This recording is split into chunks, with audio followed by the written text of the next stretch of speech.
Hola, ¿qué tal? Bienvenidos nuevamente a un video más. El día de hoy, Taylor me va a ayudar con la edición del video. El ejercicio que vamos a hacer es el siguiente. Es un ejercicio que tomé del libro de Hibbeler, edición 14 de estática. Dice, reemplace las tres fuerzas que actúan sobre la placa por una llave de torsión. Especifique la magnitud de la fuerza y el momento de par de la llave de torsión, así como el punto P de coordenadas X, Y, donde la llave de torsión interseca la placa. Acá tenemos la figura. Observamos, es una placa donde hay tres fuerzas que actúan sobre ella, una en el punto C, que es el origen, y ahí se puede ver claramente, es una fuerza paralela al eje Y, solamente tiene componente en la dirección del vector unitario J.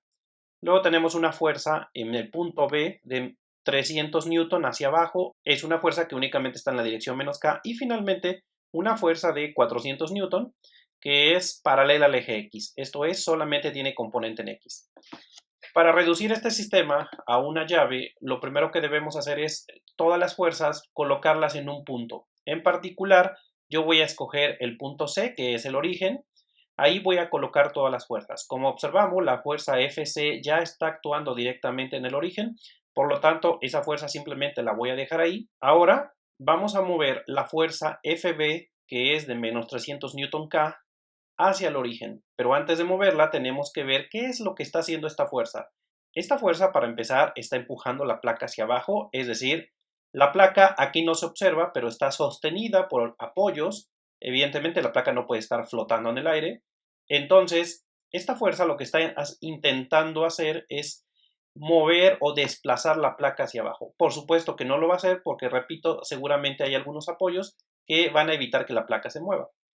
Pero además de intentar mover la placa hacia abajo, esta fuerza va a provocar que gire. Y a continuación vamos a ver cómo es el giro que genera esta fuerza. He quitado las otras fuerzas para únicamente ver cuál es el efecto de esta fuerza que está aplicada en el punto B. Por aquí he colocado un punto adicional, el punto D, que podemos pensar como si fueran unas bisagras o puntos de apoyo de la placa. ¿Qué sucede si permitimos que esta fuerza realice la función que pretende, que en este caso es empujar hacia abajo? Bueno, como ya lo hemos dicho, la placa se movería hacia abajo. Si yo la fuerza la muevo de su lugar, seguiría provocando el mismo efecto. Sin embargo, cuando se encuentra acá en el punto B, antes de que la desplacemos al punto C, el efecto que provocaría es el siguiente. Si dejamos que esa fuerza actúe, provocaría que nuestra placa gire de esta forma. Observen que es un giro alrededor del eje Y. Como vimos, el giro es alrededor del eje Y positivo. Esta fuerza no provoca un giro alrededor del eje X, puesto que es una fuerza que pasa directamente por el eje X. Tampoco genera giro o momento respecto al eje Z, porque es una fuerza paralela al eje Z. Y recordemos que una fuerza que sea paralela a un eje no puede generar momento respecto a ese eje, o también si esa fuerza pasa directamente sobre el eje. Por lo tanto, el único momento que puede generar es alrededor del eje Y. En este caso, pues sería Y positivo, porque si doblamos nuestra mano derecha en la forma en que está dibujado el giro, y acá la estoy poniendo la mano derecha, observamos que nuestro pulgar queda hacia Y positivo. Por lo tanto, el momento que genera esta fuerza es un momento en J positivo. ¿Cómo calculamos ese momento? Bueno, ese momento lo podemos calcular con el método escalar. El método escalar consiste en calcular primero la magnitud de ese momento, al que le voy a llamar momento B.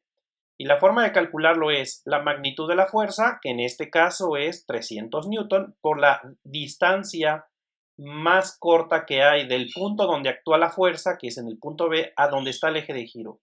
Puesto que el eje de giro es el eje Y, la distancia más corta es esta línea, es decir, la línea perpendicular, que en este caso tiene un valor de 3 metros. Por lo tanto, la magnitud de este momento sería los 300 newton, que es la magnitud de la fuerza, por 3 metros, que es la distancia. Y si hacemos las operaciones, eso nos da 900 newton metro. Observen que nada más calculé la magnitud del momento. Para saber la dirección y sentido, como ya hemos visto, es un momento que queda únicamente sobre el eje Y. Por lo tanto, en componentes, este vector sería 0i 900j 0k. Esa es la forma en que calcularíamos con el método escalar el momento que está generando esta fuerza. Por el método vectorial sería de la siguiente manera.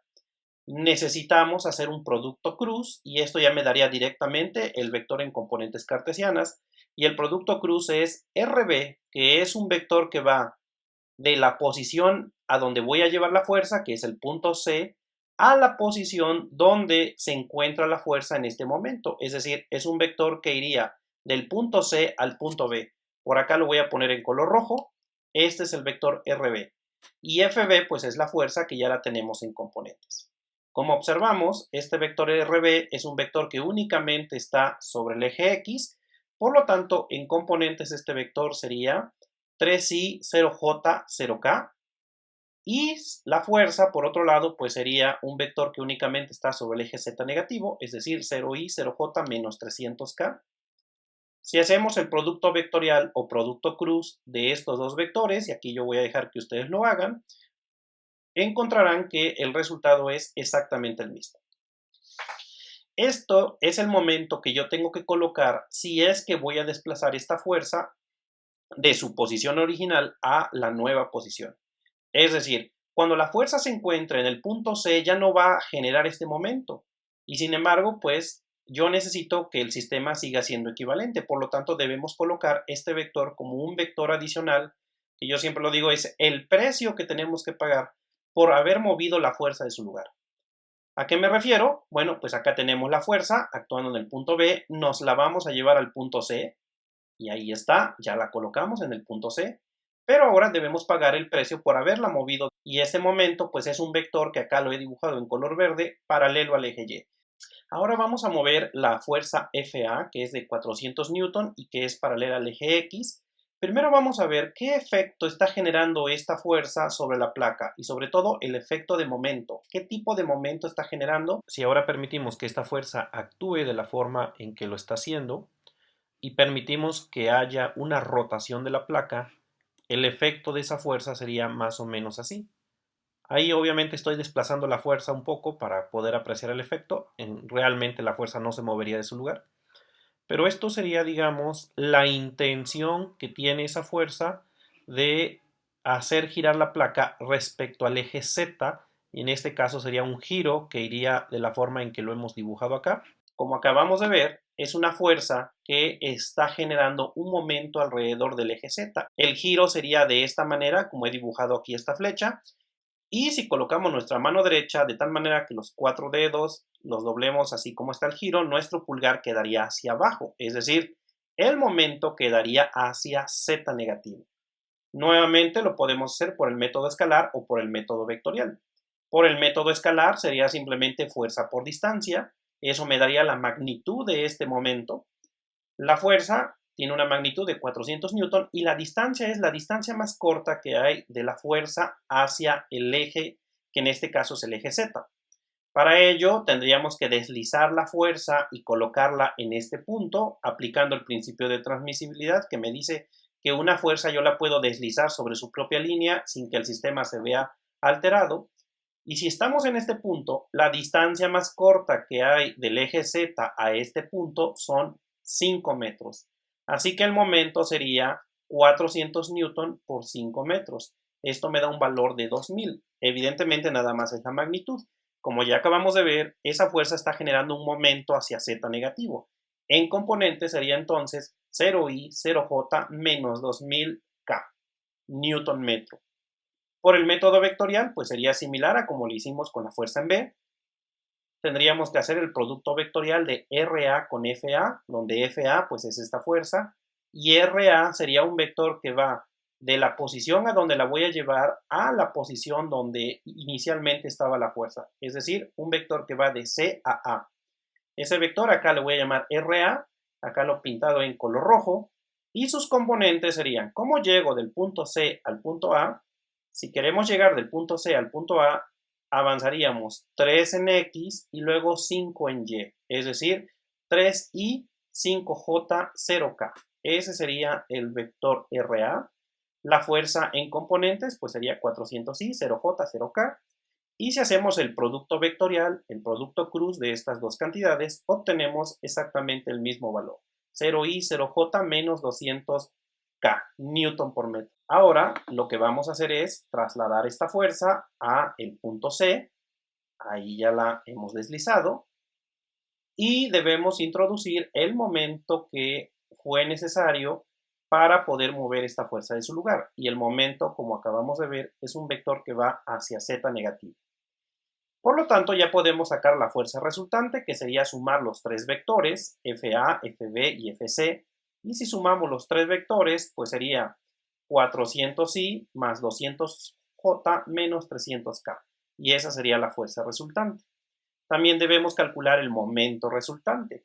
Y el momento resultante pues sería la suma de estos dos momentos, que sería 900j menos 2000k. Ese sería el momento resultante del sistema. Vamos a ver cómo es que estas dos cantidades tienen efecto sobre la placa. Ahí tenemos la fuerza resultante que actúa sobre la placa. Es un vector que evidentemente está en tres dimensiones. Incluso podemos dibujar un prisma para poder ver sus componentes. ¿Qué efecto tiene esta fuerza sobre la placa? Bueno, si la placa pudiera moverse, estaría moviéndose en la dirección de este vector. Esto es, el movimiento de la placa ocurriría a través de estas líneas que son paralelas al vector resultante. Y entonces, si permitimos que exista el movimiento, la placa se deslizaría de esta manera. En la parte del desplazamiento, nuestra placa tendría un movimiento como el que estamos mostrando ahí, que lo podemos ver desde diferentes ángulos. Así se movería la placa debido a la fuerza. Ahora veamos cómo es el vector momento. El momento resultante, como acabamos de ver, solamente tiene dos componentes, una en Y y otra en Z. Esta es la parte que va en Y, que tiene un valor de 900, y esta es la parte que va en Z, que tiene un valor de 2000 negativo. Es un vector que está en el plano YZ. Es un poco difícil visualizar cuál es la representación o cuál es el efecto de este vector sobre la placa, pero básicamente lo que este vector me indica es que esta placa, si yo le permitiera rotar sosteniéndola del punto C, que es el origen, la placa giraría alrededor de este vector. Eso representa, digamos, el vector momento. Giros que serían alrededor de Z, como ya lo hemos visto, en Z negativo, y también alrededor de Y en Y positivo. Más o menos sería algo como esto. Ese sería el movimiento de la placa. Vean que giró respecto al eje Z, pero al mismo tiempo giró al respecto al eje Y. Entonces son dos movimientos que ocurren al mismo tiempo, dos giros, y ese sería el efecto que tendría, digamos, las fuerzas totales sobre la placa. Ahora aquí tengo los dos vectores representados, obviamente a escala, y vamos a hacer lo siguiente. Déjenme quitar la placa incluso y nada más concentrarme en los dos vectores, la fuerza resultante y el momento resultante. Ahí están los dos vectores. El siguiente paso consiste en descomponer este vector, que es el momento, en dos componentes. Una componente que va a ser paralela al vector FR y otra que va a ser perpendicular. Por acá las voy a dibujar. Las componentes del momento MR. Para construir nuestra llave, el momento resultante siempre lo debemos descomponer de esta manera. Una componente paralela que le voy a llamar M paralelo a la fuerza y una componente que le voy a llamar M perpendicular, perpendicular a la fuerza. Evidentemente aquí hay 90 grados. Para calcular estas componentes tengo que hacer lo siguiente. Observemos que la componente que es paralela a la fuerza no es más que la proyección de este vector MR sobre el vector FR. Como hemos aprendido, las proyecciones se calculan mediante el producto escalar o producto punto. Entonces, M paralelo es la proyección de MR sobre FR. ¿Cómo se calcula la proyección? Hay una ecuación que me da directo la proyección, pero yo la voy a hacer por partes. Primero voy a calcular la magnitud y como hemos visto en clases anteriores, la magnitud de la proyección se calcula multiplicando el vector que quieres proyectar, que es MR, por el vector unitario, que yo siempre le pongo acá un gorrito, FR gorrito, que es paralelo a la fuerza. ¿Qué cosa es FR gorrito? Pues es un vector paralelo a la fuerza, simplemente que es unitario. ¿Cómo se encuentra este vector unitario? Bueno, pues hemos aprendido que los vectores unitarios se obtienen tomando el vector original y dividido entre su propia magnitud. Necesito la magnitud de la fuerza. Para calcular la magnitud de la fuerza sabemos que hay que tomar cada componente del vector fuerza y elevarlo al cuadrado, hacer la suma y después sacar raíz cuadrada. Si hacemos las operaciones, esto me da de manera exacta 100 raíz de 29 newton, o lo pueden expresar en forma decimal. De esa forma, el vector FR gorrito, es decir, el vector unitario paralelo a la fuerza, sería este vector FR dividido entre 100 raíz de 29. ¿Qué tengo que hacer? Tomar cada componente de la fuerza y dividirla entre 100 por raíz de 29. Lo pueden dejar expresado de esta forma. Observen que no hay unidades porque estoy dividiendo newton con newton. El vector unitario es adimensional. O lo pueden expresar en forma decimal. Ya que tenemos este vector unitario, ahora vamos a hacer el producto punto o producto escalar de nuestro momento resultante, que es este vector, con este vector unitario. Como sabemos, el producto escalar es las componentes en x, que sería 0, multiplicando 4 entre raíz de 29, más 900 multiplicando a 2 entre raíz de 29, menos 2000 multiplicando a menos 3 entre raíz de 29. Si hacemos esas operaciones, y aquí ya voy a hacer un redondeo, el valor que obtenemos para la magnitud de este momento es 1448 newton por metro. Esa es la magnitud de este vector. Dado que ya tenemos la magnitud, nos falta la dirección y sentido. Pero observemos, este vector m paralelo tiene la misma dirección y sentido que FR. Entonces, en componentes cartesianas, este vector m paralelo sería su magnitud, que es 1448 newton por metro, multiplicado por el vector FR gorrito, que me da la dirección y sentido. Si hacemos las operaciones, el valor que obtenemos es aproximadamente 1076i más 538j menos 807k newton por metro. Ese es este vector ya expresado en componentes cartesianas. Finalmente, también voy a necesitar el vector perpendicular. Este vector, que es perpendicular a la fuerza, si observamos de la figura, pues se trata de una suma de vectores.